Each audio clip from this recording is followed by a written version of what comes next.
皆さん、こんにちは。ご視聴ありがとうございます。今日は、風の笑顔は世界共通語。そんな言葉がぴったりのファンから届いた心温まるエピソードをお届けします。もし、たった一つの笑顔が大陸を越えて人と人をつなぎ、疲れた心をそっと癒してくれるとしたら、どうでしょう。思いもよらぬ場所で安らぎとインスピレーションを見つけることができると想像してみてください。何百万人もの人々にとって、その場所は藤井風の心からの笑顔の中にあります。この動画では、風さんの純粋な笑顔が国境を越えて広がっていく様子をたどるために、世界中のファンから寄せられたエピソードを集めました。そこには、彼の音楽と人柄がどれほど多くの人に慰めや勇気を与え、そして人と人の間に温かなつながりを生んできたのかが静かに描かれています。風さんの笑顔がもたらす親密で個人的な変化の瞬間。そして、その光が数えきれない人生にどんな明かりを灯してきたのか、今日はそのお話をご紹介していきます。プロローグ。ここで一つ問いを投げかけさせてください。たった一つの笑顔が本当に世界を変えることができるのでしょうか。もし、その笑顔が大陸を越えて絶望の中にいる人を救い、創造性を目覚めさせ、がん患者に生きる理由をもたらし、言葉も文化も違う人々を家族に変えることができるとしたら、それが実は今、この瞬間にも起きているのです。日本の一人のシンガーソングライター、藤井風さんの笑顔と音楽が世界中の何百万人ものファンの人生を静かに、しかし確かに変えています。派手なメディア戦略ではありません。純粋な心の輝きが国境も言葉も超えて多くの人の心に光をもたらしているのです。この動画でご紹介するのは、その光が生み出した本当に素敵なお話です。単なるファンの物語ではなく、人生が変わった瞬間、希望が生まれた瞬間、そして世界中の人々が一つの笑顔でつながった瞬間についてのお話です。ここからは、その光が生んだほんの一部だけを先にお届けします。ブラジルのマリアさんは、人生が底を打った夜、藤井風さんの笑顔に出会った瞬間、涙が止まらなくなり、もう一度生き直せると感じたそうです。韓国のジュンサクさんは、失ったと思っていた創造性が、風さんの音楽を聴いたその一瞬で戻ってきて、人生が再び動き出したと言います。カナダのサラさんは、がんの宣告で希望を失いかけた時、風さんの歌声が心の奥に触れて、今日を生きる理由を取り戻しました。そしてパリでは、国も言葉も違う人たちが、ただ同じ音楽を愛しただけで、いつの間にか家族になっていた。では、この奇跡のような変化は、なぜ起きたのでしょう。ここから一緒に、ほどいていきましょう。こうした奇跡の裏側には、一体どんな真実があるのか。なぜ、藤井風さんの笑顔と音楽には、これほどの力があるのか。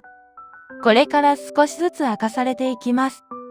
そして最後の章では、皆さんもきっと、笑顔の力や人間の本質、そして世界が一つにつながる瞬間について、より深く感じ取ることになるはずです。それは、皆さんご自身の人生にも、予想外の形でそっと影響を与えるかもしれません。どうぞ最後までお付き合いいただき、一緒に確かめていきましょう。本編に入る前に、チャンネル登録をしていただけたら、心から嬉しく思います。では、世界中のファンが語る、心温まるストーリーへ、参りましょう。第1章、ブラジルのマリアさんの物語。藤井風さんの笑顔が、人生を変えた瞬間。では、最初のストーリーをお聞きください。困難から光へ、絶望の中での出会い。ブラジルのリオデジャネイロにお住まいのマリアさんは、ここ数年、本当に大変な時期を過ごしていました。そんな折、藤井風さんの笑顔に出会ったことで、彼女の人生は一転したのです。当時、マリアさんの毎日は仕事のストレスや人間関係の悩み、そして心身の疲れに支配されていました。朝起きることさえ辛い状態だったそうです。毎日が灰色に見えていたと彼女は語ります。何をしても喜びを感じることができない。笑顔を作ることさえできない状態だったのです。彼女の友人たちは彼女を助けようとしていました。でも、どんな言葉も彼女の心に届きませんでした。そんな時、彼女の妹があるきっかけで藤井風さんの動画をシェアしてくれました。最初はマリアさんは何気なく見たそうです。期待もしていなかったと言います。笑顔が変えた人生。でも、その動画を見た瞬間、何かが変わりました。画面に映った藤井風さんの笑顔。それは何の作りもない本当に純粋な笑顔でした。その瞬間、マリアさんは初めて気がつきました。この人は本当に幸せなんだ。本当に人生を楽しんでいるんだと。そして不思議なことが起こりました。藤井風さんの笑顔を見ていたら、マリアさんの心が少しずつ明るくなっていったのです。涙が止まらなくなってしまいました。この笑顔を見ていたら、自分も笑顔を取り戻したくなったと、彼女は語ります。それから、マリアさんは毎日藤井風さんの音楽を聴き、動画を見るようになりました。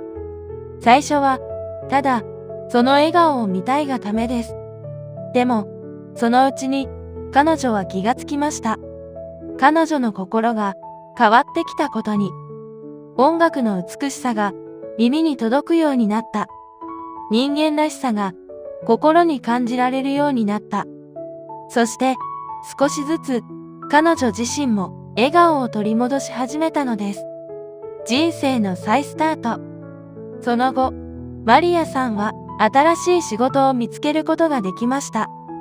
それまでは考えられなかったことです。人間関係も改善し、毎日を楽しく過ごすことができるようになりました。そして、一番大切なのは、彼女も藤井風さんのような心からの笑顔を取り戻したということです。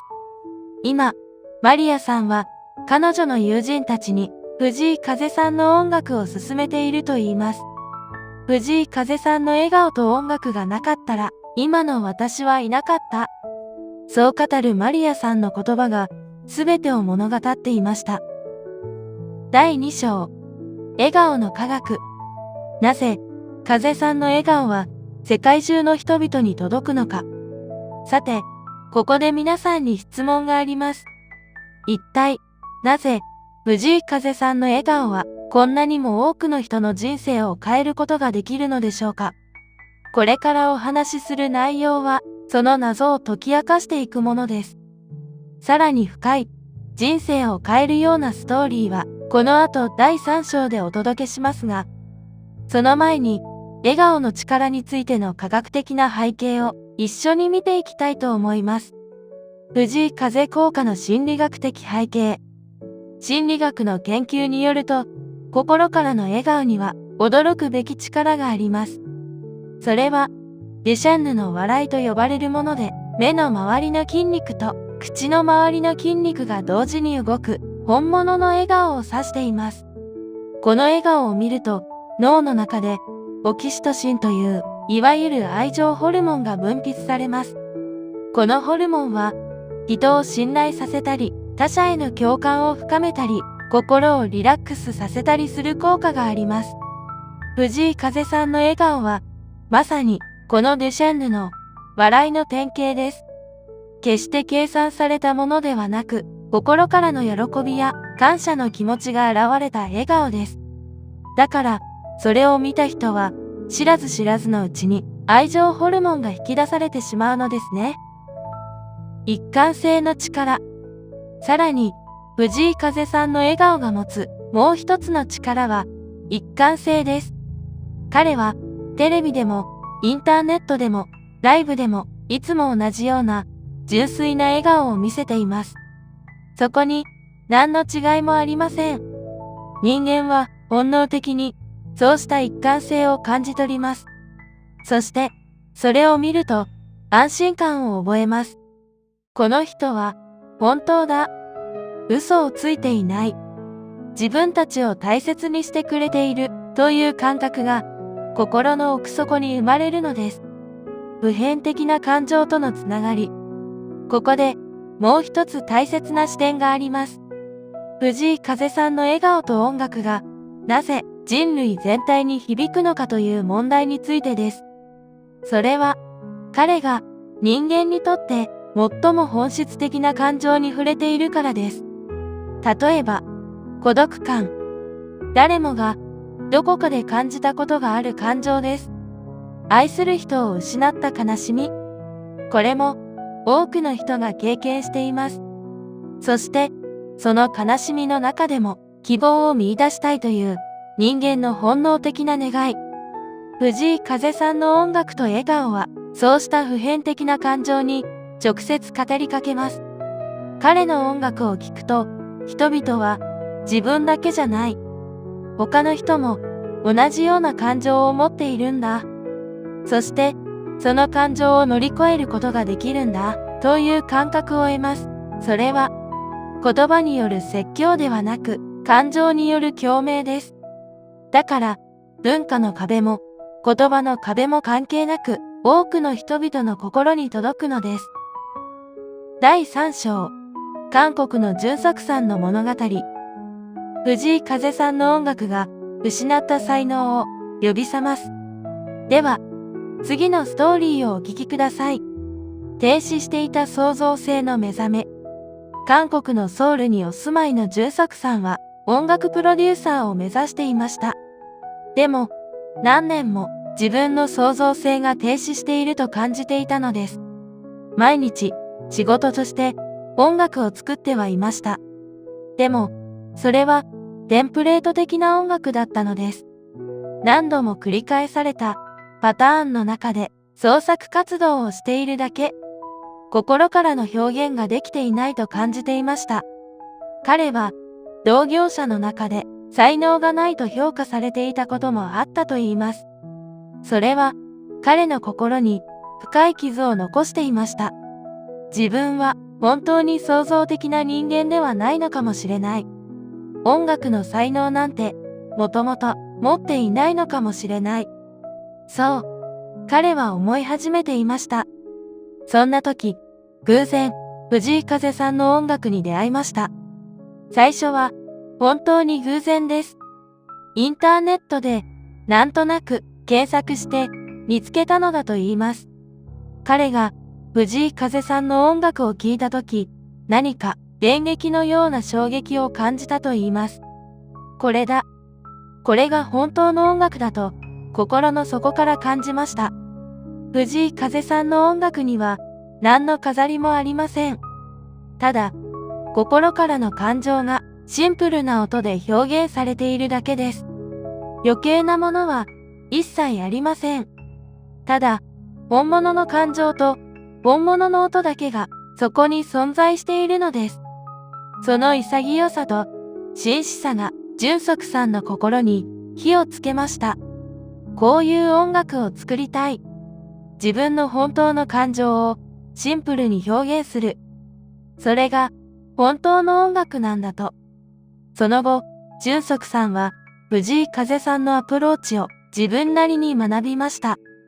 そして自分の音楽作りに反映させました。最初はうまくいきませんでした。でも、毎日、藤井風さんの音楽を聴き、その本質について考え続けました。そして、ある日、彼は気がつきました。本当の音楽とは、自分の本当の感情を表現することなんだ。そして、その表現には、テクニックも、才能も、必要ない。必要なのは、誠実さだけなんだと。それから、彼の音楽は変わり始めました。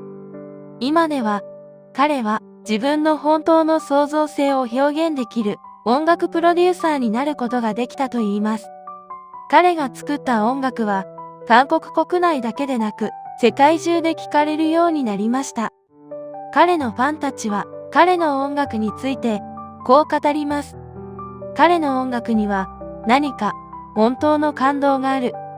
それは、技術ではなく、心から来ているんだと。純作さんは語ります。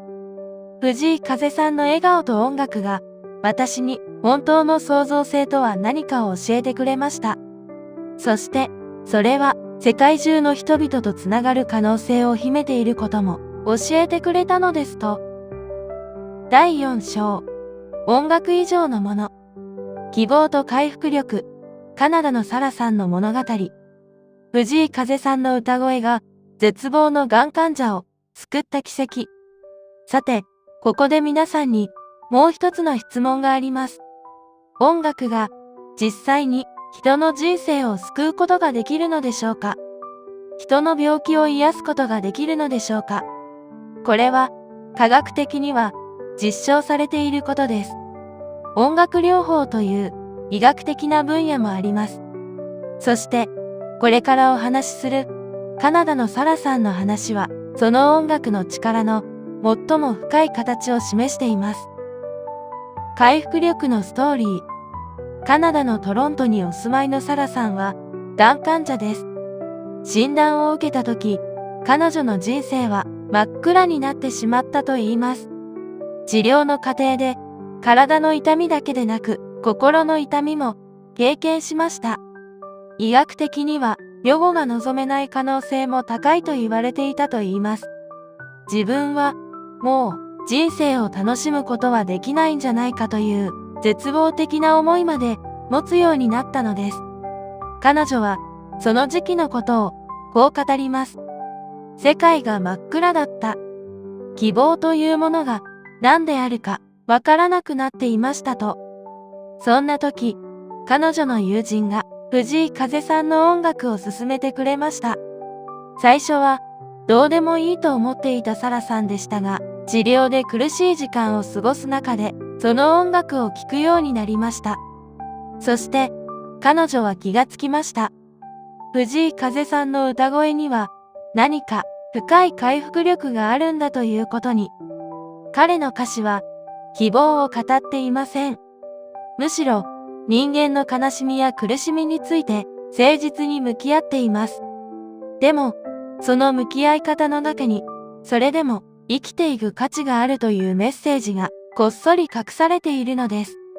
それは、病院の医者の励ましの言葉ではなく、もっと深い人間的な共感と理解から生まれた、ある種の慰めだったのです。サラさんは、治療中、毎日、藤井風さんの音楽を聴きました。辛い時間にも、彼の歌声がそばにいてくれたと言います。そして、サラさんは、ついに、がんとの戦いに勝つことができました。医者も、驚いたと言います。奇跡的な回復だと。今、サラさんは、健康な日常生活を取り戻しました。彼女は語ります。藤井風さんの音楽が、私に生きることの大切さを教えてくれました。彼の歌声が、私を救ってくれました。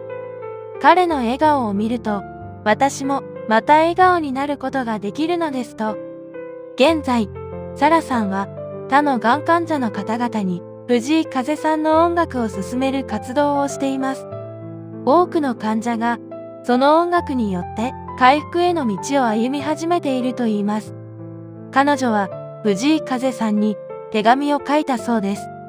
その手紙で彼女はこう書いています。あなたの音楽が私を救いました。あなたの笑顔が私に生きる理由をくれました。本当にありがとうございますと。第5章、コミュニティの力。風さんの音楽が言語も文化も超えて笑顔を届ける。さて、次にご紹介するのは少し変わったタイプのストーリーです。これは一人の人の話ではなく、複数の人々が藤井風さんの音楽を通じて深いつながりを見つけたというお話です。世界が一つにつながる瞬間、パリのカフェ。フランスのパリにある小さなカフェ。このカフェには毎週藤井風さんのファンが集まります。最初はインターネットを通じて知り合った見知らぬ人々でした。でも藤井風さんの音楽という共通の愛を持つことで本当の友達になってしまったのです。このコミュニティの中には異なる文化、異なる言語、異なる人生経験を持つ人々がいます。フランス人、アメリカ人、日本人、インド人、ブラジル人。年齢も職業も全く違います。でも、ここではそうした違いは関係ないのです。みんなが藤井風さんの音楽と笑顔によってつながっているのです。ここに参加しているカナダ出身のジェームズさんはこう語ります。ここに来て初めて世界中に友達がいるという感覚を感じました。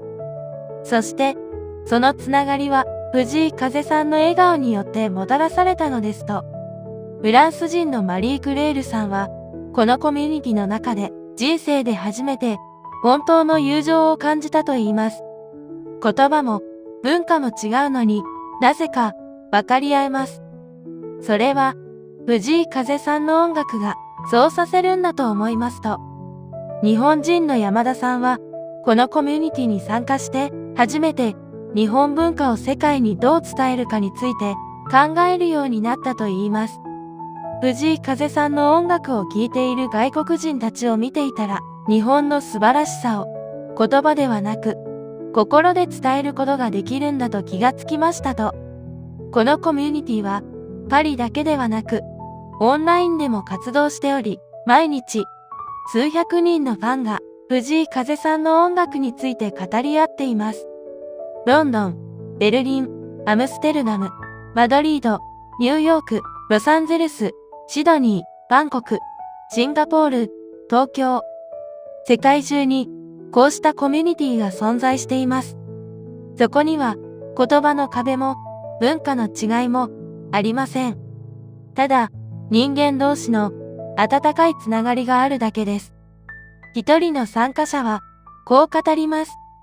ここで出会った人たちはもはやファン仲間ではなく本当の友達です。一生つながっていくんだと思いますと。第6章、文化の架け橋。日本への新しい理解。音楽が伝える伝統。藤井風さんを通じて日本という国の奥深さが世界に広がる。さて、ここで皆さんにもう一つ興味深い現象についてお話ししたいと思います。藤井風さんが世界中の人々に与えた影響は音楽だけにとどまっていません。実は彼は知らず知らずのうちに日本文化の理解と尊重を世界中に広げているのです。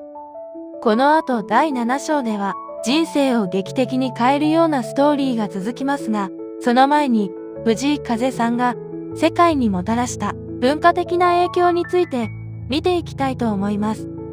日本哲学への目覚め。藤井風さんは日本の伝統的な音楽要素を現代の音楽に織り込むことで知られています。その音楽を聴くことで多くの西洋のファンは日本文化の美しさに目覚めます。例えば、ドイツのハンスさんは藤井風さんの音楽を聴くまで日本文化についてほとんど何も知りませんでした。むしろ日本はテクノロジーやロボットの国だと思っていたと言います。でも、藤井風さんの音楽を聴いてその奥に隠された日本の伝統的な美学を感じました。そして今では日本の哲学や禅の思想についても熱心に勉強していると言います。彼はこう語ります。藤井風さんを通じて日本という国の奥深さを感じることができました。そして日本人がどのような価値観で人生を生きているのかについても理解することができましたと。文化外交としての音楽。こうした個々のファンの心の変化がやがて大きなうねりになっていきます。藤井風さんのおかげで、日本への関心が高まり、日本の他の文化や日本人の考え方についてももっと理解したいと思う人が増えているのです。これは音楽を通じた文化外交とも言えるような現象です。政治家や外交官が何年かけても達成することができないような心のつながりを音楽と笑顔で実現しているのです。それは日本文化を理解してくださいというメッセージではなく、藤井風さんの音楽が好きです。そしてその背景にある日本という国を知りたいという自然な好奇心から始まっているのです。第7章、優しさの連鎖。ポジティブな行動を促す、スペインのイサベルさん。藤井風さんの優しさが社会への奉仕へと変わる。ここからはもう一つ本当に素敵な話をお聞きください。藤井風さんの影響力は人々の行動をも変えているのです。スペインのバルセロナにお住まいのイサベルさんは藤井風さんの音楽と笑顔に感動した後、ボランティア活動を始めました。彼女は30代までは自分のキャリアやプライベートのことばかり考えていたといいます。他の人のために何かをするという発想はほとんどなかったといいます。でも、藤井風さんの音楽を聴き、彼の笑顔を見ているうちに何かが変わり始めたのです。彼女は語ります。藤井風さんの優しさと誠実さを見ていたら、自分も社会のために何かしたくなりましたと。コミュニティへの貢献。今、彼女は毎週、地域の図書館で子供たちに読み聞かせをしたり、高齢者の方々の話し相手になったりしています。その活動の中で、彼女はいつも藤井風さんの笑顔を思い出すと言います。この笑顔のような温かさを周りの人に与えることができたらと、子供たちはイサベルさんのことをこう言います。イサベルさんの笑顔は本当に温かい。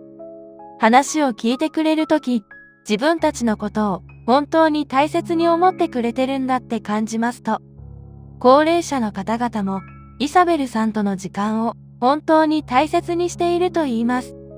一人の高齢女性はこう語ります。イサベルさんが来てくれる日が1週間で一番楽しみです。彼女の笑顔と優しさが私に生きる喜びをくれるのですと。こうした個々のポジティブな行動がやがてコミュニティ全体に良い影響をもたらしていきます。イサベルさんに感動した人たちがまた別の人たちを助けるようになっていくのです。藤井風さんは直接それを見ることはできないかもしれません。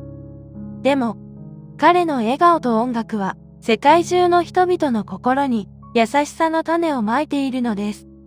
そしてその種がやがて大きな木に育ち、多くの人に日差しを与えるようになるのですね。第8章、グローバル現象の本質。世界を照らす笑顔。なぜ、笑顔は普遍的な言語なのか。派手な戦略なし、純粋な心だけで世界中を変えた藤井風。さて、ここでもう一つの大きな視点を皆さんとご一緒に考えてみたいと思います。藤井風さんがどのようにして世界的な存在になったのかという問題についてです。藤井風さんは日本の歌手であり、シンガーソングライターです。その音楽の才能と心から溢れ出るような笑顔で、今や世界中に数百万人ものファンを持つようになりました。これは本当に驚くべきことです。なぜなら、彼は決して派手なメディア戦略や積極的なマーケティングを行っているわけではないからです。むしろ、その反対です。藤井風さんは非常に謙虚で素朴な方として知られています。社交メディアでも余計なことを言わずに、自分の音楽とその音楽への向き合い方で静かに世界の心を掴んでいるのです。心からの表現の力。彼の笑顔について世界中のファンが語るのはそれが本物であるという点です。計算されたものではなく、心からの喜びが現れたその笑顔が多くの人々の心に響きます。テレビやインターネット上で見せる、その笑顔一つがファンの人生に大きな影響を与えている。そんな現象が今起こっているのです。笑顔が普遍的な言語である理由は、それが言葉を必要としないからです。日本語を話さない人でも、アラビア語を話す人でも、スペイン語を話す人でも、その笑顔に含まれる感情は同じように伝わります。藤井風さんの笑顔には何があるのか。それは純粋さです。そして希望です。そして人間らしさの輝きです。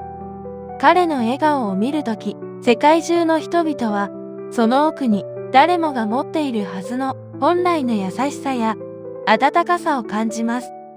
だから、それは文化を超え、言葉を超え、多くの心に届くのです。一貫性の力。さらに、藤井風さんについて多くのファンが語るのは、その舞台裏での姿勢についてです。インタビューやファンとの交流の場では、彼はいつも誠実です。一人一人のファンの話を本当に大切に聞きます。そして、自分の音楽や人生について心からの言葉で語ります。決して一般的な無難な回答をするわけではありません。あるファンが、あなたの音楽は私の人生を変えましたと言ったとき、藤井風さんはその言葉を本当に大切に受け止めました。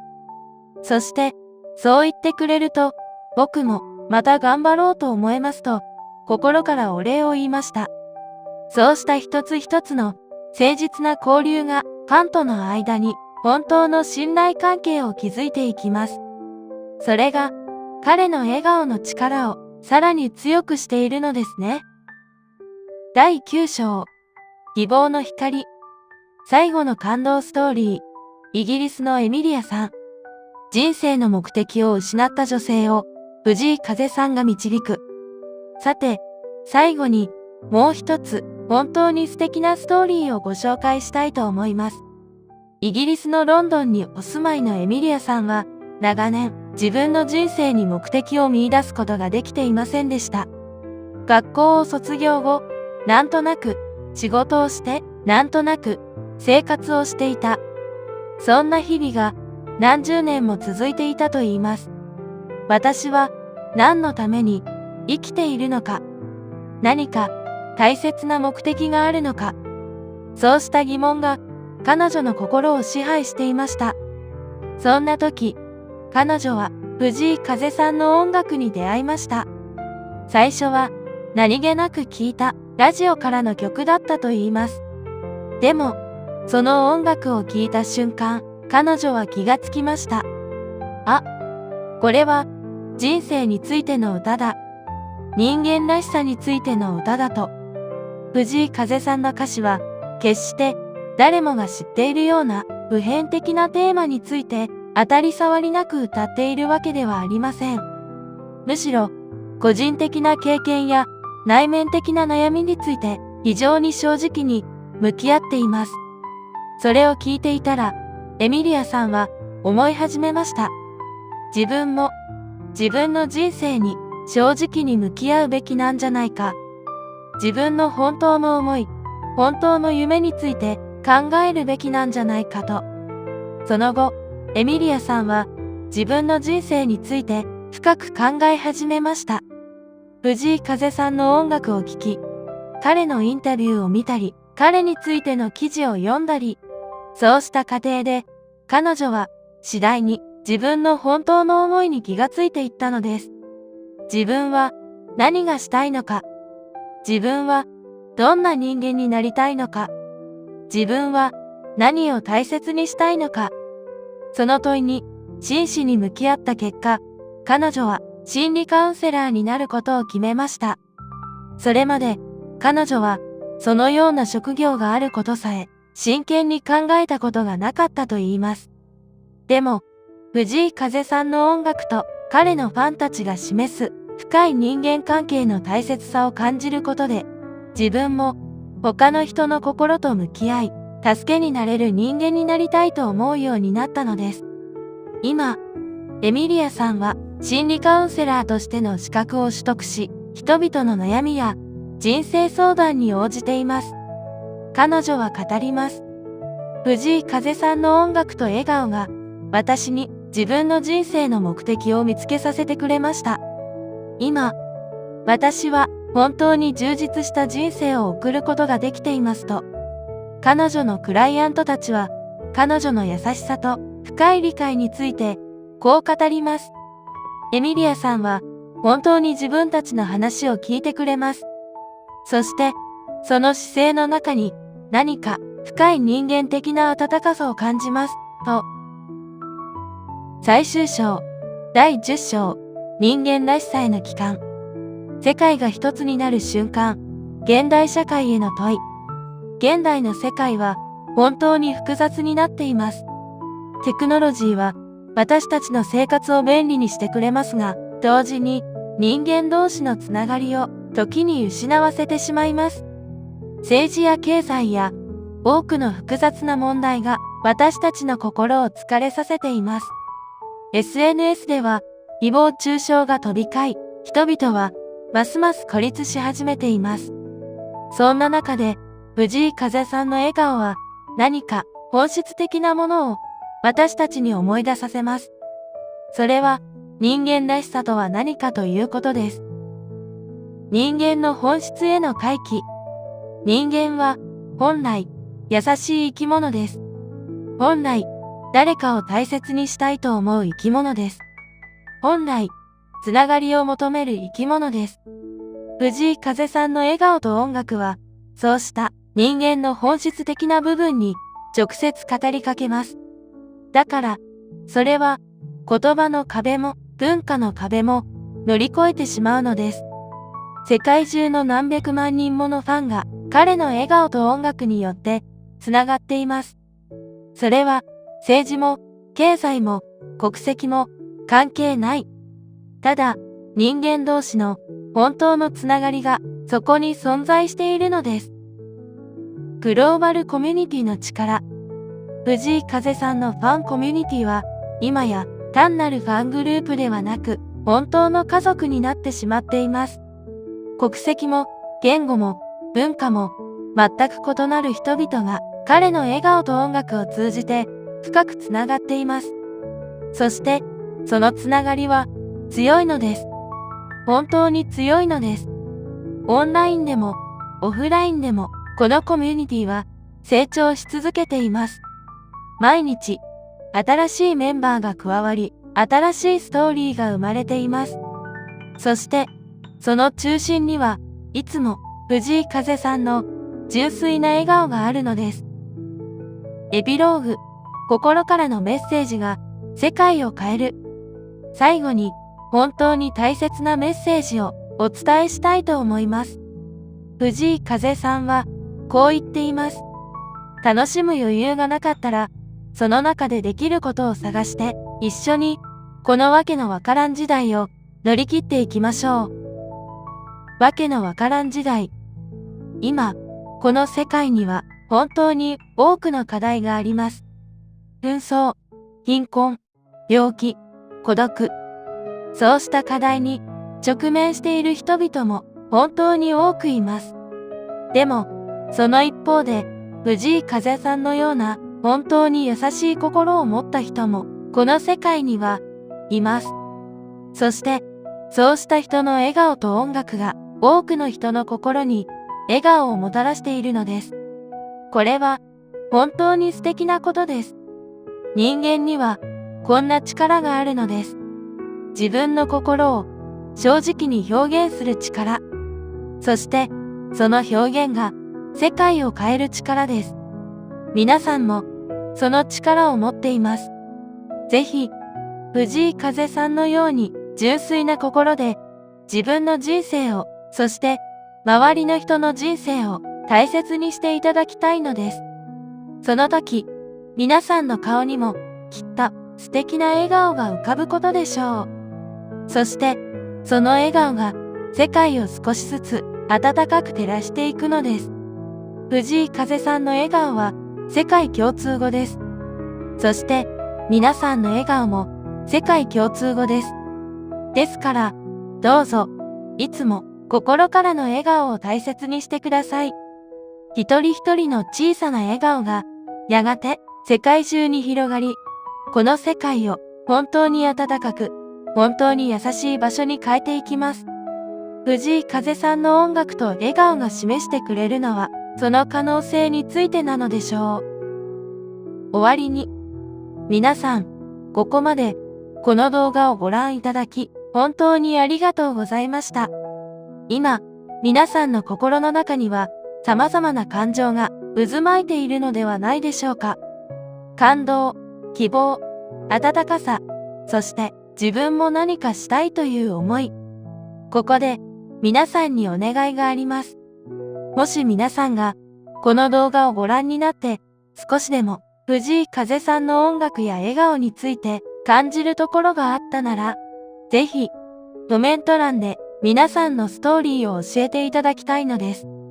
藤井風さんの音楽が私の人生をどう変えたのか、彼の笑顔を見てどう感じたのか、彼の音楽を通じてどのような友達ができたのか、彼のおかげで自分の人生の目的が見つかったのか、そうしたストーリーをコメント欄で共有することで、このコミュニティはさらに大きく、さらに温かくなっていきます。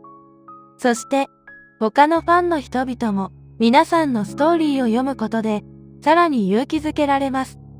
また、皆さんの友人や家族にもシェアしていただきたいのです。なぜなら、藤井風さんの笑顔と音楽の力は、一人でも多くの人に届いてほしいからです。この、わけのわからん時代にもっと多くの笑顔と温かさが届いてほしいからです。最後になりますが、2026年は本当に素敵な年になりそうですね。大型海外フェスへの参加や待望の日本ツアーなど、ぜひ足を運んで映像では感じることができない彼の笑顔と音楽の何か特別な力を受けて笑顔になってください。このチャンネルではこのような心がほっこりする話題をこれからもお届けしてまいります。チャンネル登録をいただけると次の動画の通知が届きますので、ぜひお願いいたします。また、メンバーシップでは今月の整え方が1分でわかるラッキーカラー占いをお届けしています。よかったらチャンネルトップのメンバーになるから覗いてみてください。それでは、また次の動画でお会いしましょう。最後までご視聴いただき、本当にありがとうございました。